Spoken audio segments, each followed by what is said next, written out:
सुरेंद्रनगर इलाके में जगह जगह बैनर लगे हैं। स्मार्ट मीटर लगाना अनिवार्य नहीं है। कुछ समय पहले गुजरात सरकार ने हर घर में स्मार्ट मीटर लगाने का सर्कुलर जारी किया था। इसके बाद स्मार्ट मीटर का जमकर विरोध हुआ। इसके चलते इस सर्कुलर को निलंबित कर दिया गया।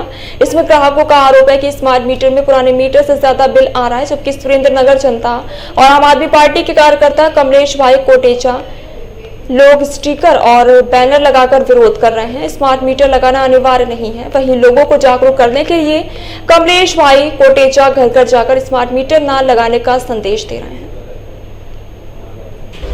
कमलेश कोटेचा ने जय हिंद।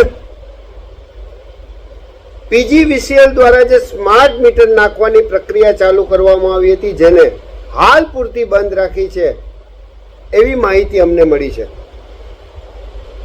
સાથે સાથે પીજીવીસીએલ ના કર્મચારીઓ સોશિયલ મીડિયા અને મીડિયા દ્વારા લોકો વચ્ચે આવી રહ્યા છે અને લોકોને સમજાવવાનો પ્રયત્ન કરે છે કે આ જે બંને મીટરો છે, જૂના મીટરો અને નવા મીટરો, એ સરખા જ છે। આ મીટરોમાં નાના, મધ્યમ અને ગરીબ વર્ગના લોકોને કોઈ પણ જાતની તકલીફ નથી।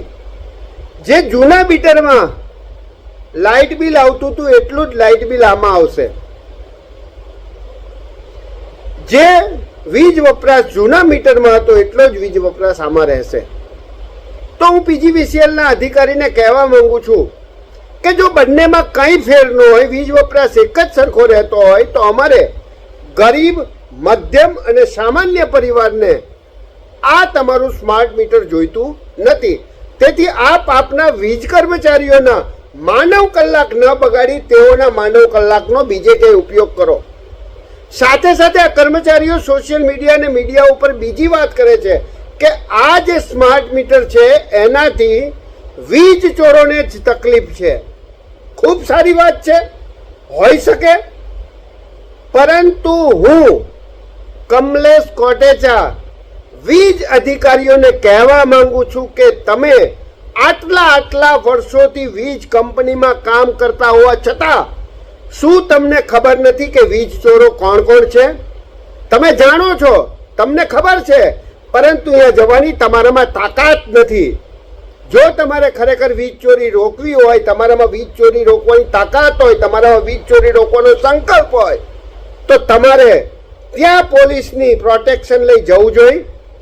તે લોકોના વીજ મીટરની જગ્યા તમારા નવા સ્માર્ટ મીટરો લગાડવા જોઈએ, પરંતુ એ તમારામાં તાકાત નથી, તમારામાં એ કરી શકવાની સક્ષમતા નથી।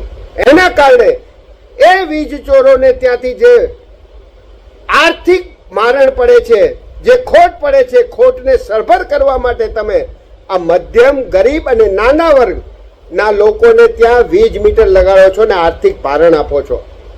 તમને ખબર છે કે આ નાના માણસો, ગરીબ માણસો પોતાનું પેટિયું માંડ રડે છે, એ તમારી સામે લડત નહીં આપી શકે।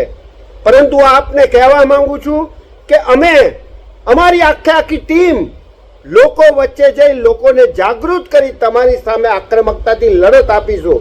ફરી વખત તમને કહીએ છીએ